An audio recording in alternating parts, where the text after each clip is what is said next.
ಎಲ್ಲರಿಗೂ ನಮಸ್ಕಾರ. ನಾನಿವತ್ತು ನಮ್ಮ ಮಲೆನಾಡಿನ ಮಳೆಗಾಲದ ಒಂದು ಸ್ಪೆಷಲ್ ರೆಸಿಪಿಯನ್ನು ಮಾಡ್ತಾಯಿದ್ರಿ. ಅದು ಯಾವುದು ಅಂತ ಹೇಳಿದರೆ ಕಣಾಲೆ. ಇವಾಗ ಮಳೆಗಾಲ ಬೇರೆ ಸ್ಟಾರ್ಟ್ ಆಗಿದೆ. ಈ ಮಳೆಗಾಲದಲ್ಲಿ ಬಿದಿರು ಎಲ್ಲೆಂದರಲ್ಲಿ ಚಿಗುರು ಹೊಡೆಯುತ್ತೆ. ಸೊ ಅದೇ ಚಿಗುರು ಹೊಡೆದ ಬಿದಿರು ಸ್ವಲ್ಪ ದೊಡ್ಡ ಆದ್ರ ಮೇಲೆ ಅದನ್ನು ತಂದು ಕಟ್ ಮಾಡಿ ನೆನೆಸಿ ಪಲ್ಯ ಸಾಂಬಾರು ಅಥವಾ ಅದರಿಂದ ಬೇರೆ ಬೇರೆ ರೀತಿಯ ರುಚಿಯಾದ ಅಡುಗೆಗಳನ್ನು ಮಾಡಿ ತಿಂತಾರೆ. ಆದರೆ ನಾನಿವತ್ತು ನಮ್ಮ ಮಲೆನಾಡು ಸ್ಪೆಷಲ್ ಕಳಲೆ ಪಲ್ಯ ಹಾಗೆಯೇ ಅಕ್ಕಿ ರೊಟ್ಟಿಯನ್ನು ಮಾಡ್ತಾಯಿದ್ದೀನಿ. ಕಳಲೆಯನ್ನು ಕ್ಲೀನ್ ಮಾಡುವಾಗ ನಾವು ತುಂಬಾ ಎಚ್ಚರ ವಹಿಸಬೇಕು. ಯಾಕಂದರೆ ಕಳಲೆ ಮೇಲಿರುವ ಸಿಪ್ಪೆಯನ್ನು ಯಾವುದೇ ಒಂದು ಅಡುಗೆ ಮಾಡಲಿಕ್ಕೆ ನಾವು ಬಳಸ್ಕೊಳ್ಳೋದಿಲ್ಲ. ಕಳಲೆಯ ಮೇಲಿರುವ ಸಿಪ್ಪೆಯನ್ನು ಬಿಡಿಸ್ಕೋತಾ ಹೋದಂಗೆ ಅದರ ಒಳಗಡೆ ನಮಗೆ ಬಿಳಿ ಬಣ್ಣದ ಚಿಗುರು ಕಾಣಿಸುತ್ತೆ. ಅದನ್ನು ಮಾತ್ರ ನಾವು ಕಟ್ ಮಾಡ್ಕೋಬೇಕು. ಇಲ್ಲಿ ಕಾಣಿಸ್ತಾ ಇದ್ದಿಲ್ಲ, ಈ ಥರ ಚಿಗುರು ಕಾಣಿಸಿಗುತ್ತೆ ನೋಡಿ.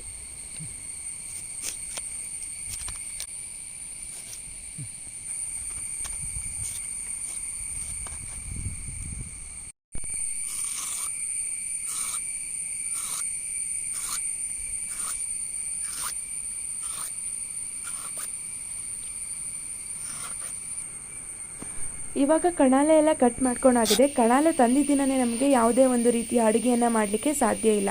3 ದಿನಗಳ ಕಾಲ ಕಣಾಲೆಯನ್ನು ನೀರು ಹಾಕಿ ಕಂಪಲ್ಸರಿಯಾಗಿ ನೆನೆಸಿಡಲೇಬೇಕು. ಪ್ರತಿದಿನವೂ ಈ ನೀರನ್ನು ಚೇಂಜ್ ಮಾಡ್ತಾನೆ ಇರಬೇಕು.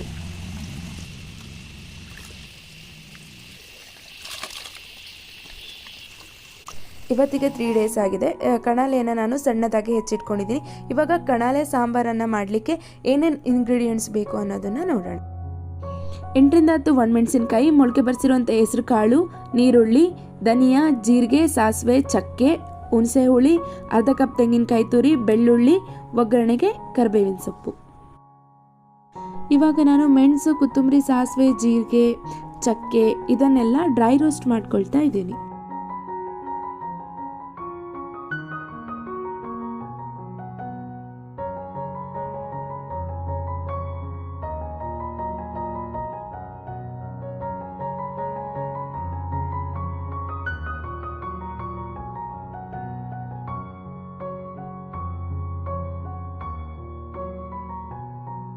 ಪಾತ್ರೆಗೆ ಹೆಚ್ಚಿಟ್ಕೊಂಡಿರುವಂಥ ಕಳಾಲೆ, 1 ಕಪ್ ಆಗುವಷ್ಟು ಮೊಳಕೆ ಬರಿಸಿರುವಂಥ ಹೆಸರು ಕಾಳು, ನೀರುಳ್ಳಿ, 1 ಟೇಬಲ್ ಸ್ಪೂನ್ ಆಗುವಷ್ಟು ಅರಿಶಿನ ಪೌಡರ್, ಹಾಗೆಯೇ ರುಚಿಗೆ ತಕ್ಕಷ್ಟು ಉಪ್ಪು, ಹಾಗೆಯೇ ಒಂದು 2 ರಿಂದ 3 ಗ್ಲಾಸ್ ಆಗುವಷ್ಟು ನೀರನ್ನು ಹಾಕಿಬಿಟ್ಟು ಕಳಾಲೆಯನ್ನು ಬೇಯಿಸ್ಕೊಳ್ತಾ ಇದ್ದೀನಿ.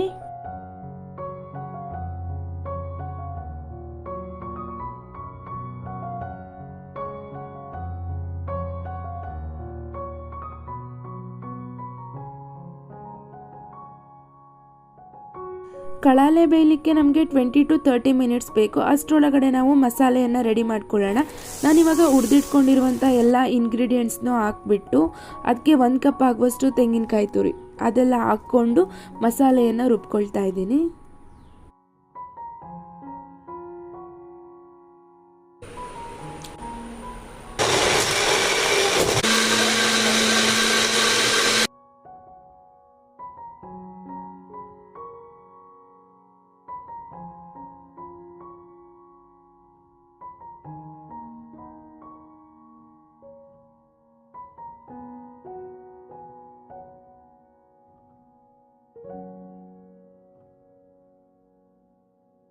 ನಾನು ಕಳಾಲೆಯನ್ನು ಮೀಡಿಯಮ್ ಫ್ಲೇಮಲ್ಲಿಟ್ಟು 30 ಮಿನಿಟ್ಸ್ ಬೇಯಿಸ್ಕೊಂಡಿದ್ದೀನಿ. ನೋಡಿ, ಕಳಾಲೆ ಎಲ್ಲ ಚೆನ್ನಾಗಿ ಬೆಂದಿದೆ.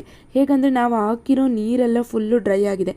ಈ ಟೈಮಲ್ಲಿ ನಾನು ರುಬ್ಬಿಟ್ಕೊಂಡಿರುವಂಥ ಮಸಾಲೆಯನ್ನು ಹಾಕ್ತಾಯಿದ್ದೀನಿ. ಇವಾಗ ನಾನು ಮಸಾಲೆಯನ್ನು ಬೆಂದಿರುವಂಥ ಕಣಾಲೆಯೊಂದಿಗೆ ಚೆನ್ನಾಗಿ ಮಿಕ್ಸ್ ಮಾಡ್ಕೊಳ್ತಾ ಇದ್ದೀನಿ. ಯಾಕಂದರೆ ಈ ಗ್ರೇವಿ ತುಂಬ ನೀರಾದರೆ ಚೆನ್ನಾಗಾಗಲ್ಲ. ಸೊ ಹೀಗೆ ಮಾಡ್ಕೊಳ್ಳೋದ್ರಿಂದ ನಮಗೆ ಎಷ್ಟು ನೀರು ಹಾಕಬೇಕು ಅನ್ನೋದು ಗೊತ್ತಾಗುತ್ತೆ. ನಾನಿಲ್ಲಿ 1 ಗ್ಲಾಸ್ ಆಗುವಷ್ಟು ನೀರನ್ನು ಹಾಕ್ತಾ ಇದ್ದೀನಿ. ಗ್ರೇವಿ ತುಂಬ ದಪ್ಪನೇ ಇದ್ದರೆ ತಿನ್ನಲಿಕ್ಕೆ ತುಂಬಾ ರುಚಿಯಾಗಿರುತ್ತೆ. ಇವಾಗ ನಾನು 1 ಟೇಬಲ್ ಸ್ಪೂನ್ ಆಗುವಷ್ಟು ಉಪ್ಪನ್ನು ಹಾಕ್ತಾ ಇದ್ದೀನಿ. ನಾನು ಮುಂಚೆನೇ ಉಪ್ಪು ಹಾಕಿದ್ದೆ. ನೀವು ನೋಡಿ, ಉಪ್ಪು ಸ್ವಲ್ಪ ಕಡಿಮೆ ಆದರೆ ಹಾಕ್ಕೊಳ್ಳಿ, ಜಾಸ್ತಿ ಆದರೆ ಬೇಡ.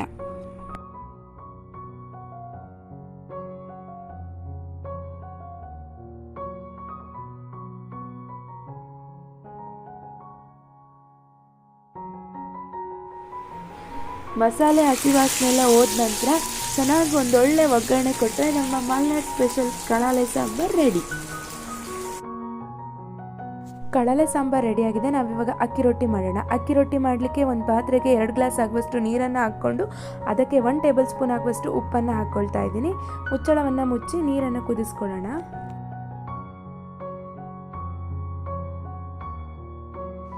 ಇವಾಗ ನೀರೆಲ್ಲ ಚೆನ್ನಾಗಿ ಕುದಿ ಬರ್ತಾ ಇದೆ. ಈ ಟೈಮಲ್ಲಿ ನಾನು 1 ಕಪ್ ಆಗುವಷ್ಟು ಅಕ್ಕಿ ಹಿಟ್ಟನ್ನು ಹಾಕ್ಕೊಂಡು ಮಿಕ್ಸ್ ಮಾಡ್ಕೊಳ್ತಾ ಇದ್ದೀನಿ. ಅಕ್ಕಿ ಹಿಟ್ಟನ್ನು ನಾವು ಮಿಕ್ಸ್ ಮಾಡುವಾಗ ಗಂಟಾಗಬಾರ್ದು, ಆ ರೀತಿಯಲ್ಲಿ ನಾವು ಹಿಟ್ಟನ್ನು ಮಿಕ್ಸ್ ಮಾಡ್ಕೊಳ್ಬೇಕು.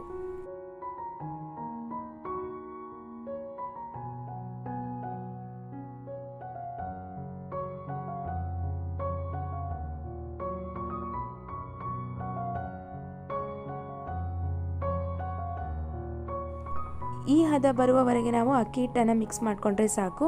ಈ ಮಿಕ್ಸ್ ಮಾಡ್ಕೊಂಡಿರುವಂಥ ಅಕ್ಕಿ ಹಿಟ್ಟನ್ನು ನಾನು ಒಂದು ಪ್ಲೇಟ್ಗೆ ಟ್ರಾನ್ಸ್ಫರ್ ಮಾಡ್ತಾ ಇದ್ದೀನಿ. ಅಕ್ಕಿ ಹಿಟ್ಟೆಲ್ಲ ತಣ್ಣಗಾದ ನಂತರ ನಾವು ಇದನ್ನು ಚೆನ್ನಾಗಿ ನಾದ್ಕೊಳ್ಳೋಣ. ಹಿಟ್ಟನ್ನು ನಾವು ಎಷ್ಟು ಚೆನ್ನಾಗಿ ನಾದ್ಕೋತೀವೋ ಅಷ್ಟು ಚೆನ್ನಾಗಿ ನಾವು ಅಕ್ಕಿ ರೊಟ್ಟಿಯನ್ನು ತಟ್ಬೋದು.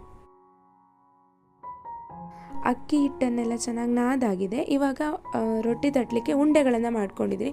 ನಿಮಗೆ ಎಷ್ಟು ದೊಡ್ಡ ರೊಟ್ಟಿ ಬೇಕೋ ಅಷ್ಟು ದೊಡ್ಡ ದೊಡ್ಡ ಉಂಡೆಗಳನ್ನು ಮಾಡ್ಕೊಳ್ಳಿ.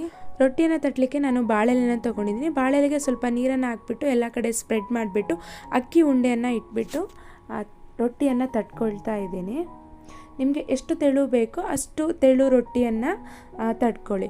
ಕೆಲವರು ರೊಟ್ಟಿಯನ್ನು ಕೈಯಲ್ಲೇ ತಟ್ತಾರೆ, ಬಟ್ ನನಗೆ ತಟ್ಲಿಕ್ಕೆ ಬರೋದಿಲ್ಲ.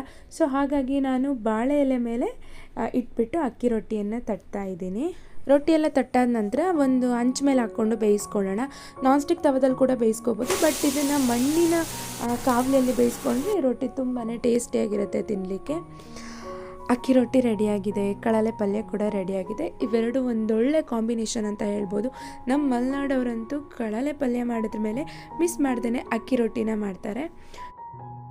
ಐ ಹೋಪ್ ನಿಮ್ಮೆಲ್ಲರಿಗೂ ಈ ವಿಡಿಯೋ ಇಷ್ಟ ಆಗಿದೆ ಅಂತ ಅಂದ್ಕೊಳ್ತಾ, ವಿಡಿಯೋ ಇಷ್ಟ ಆದರೆ ಲೈಕ್ ಮಾಡಿ, ಶೇರ್ ಮಾಡಿ, ಚಾನಲ್ನ ಸಬ್ಸ್ಕ್ರೈಬ್ ಮಾಡೋದನ್ನು ಮರಿಬೇಡಿ.